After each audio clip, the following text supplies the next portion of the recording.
Hello, good morning, sir. I just finished watching you on live now. God bless you, sir. More grace. God will increase you in every area of your life.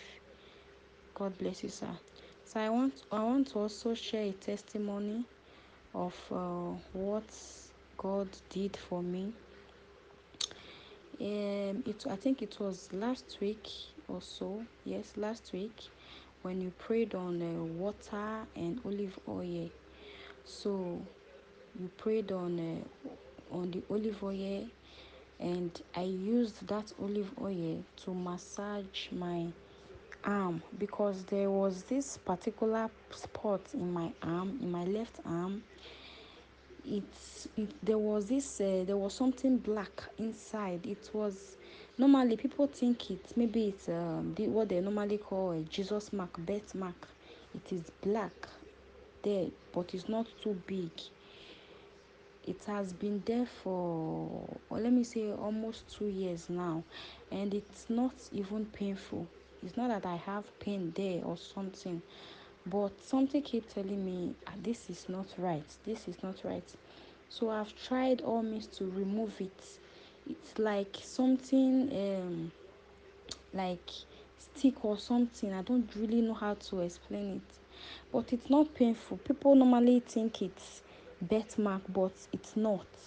So I've even used the needle. There was a day I sat down and I was using needle to remove it. That was last year.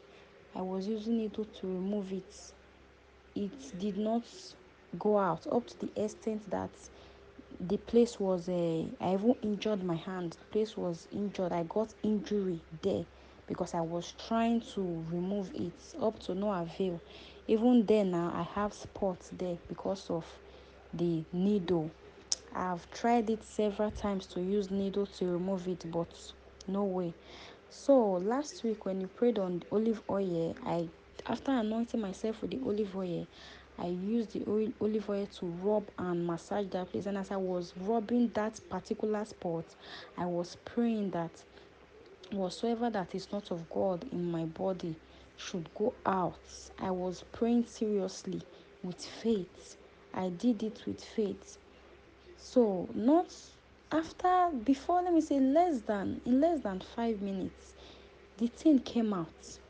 It came outside. It was small particle, and it was dark. It was black. It came outside. I was so shocked and surprised that this is what I've used needle. I've tried all means to remove because it's not birthmark, so it is not supposed to be there. But I was so surprised that day after using that olive oil. I concentrated on that particular area and I was praying. The thing came out. Till now, I have not seen it again. I know it is the handwork of God. So I just want to say, glory be to God. Thank you, sir.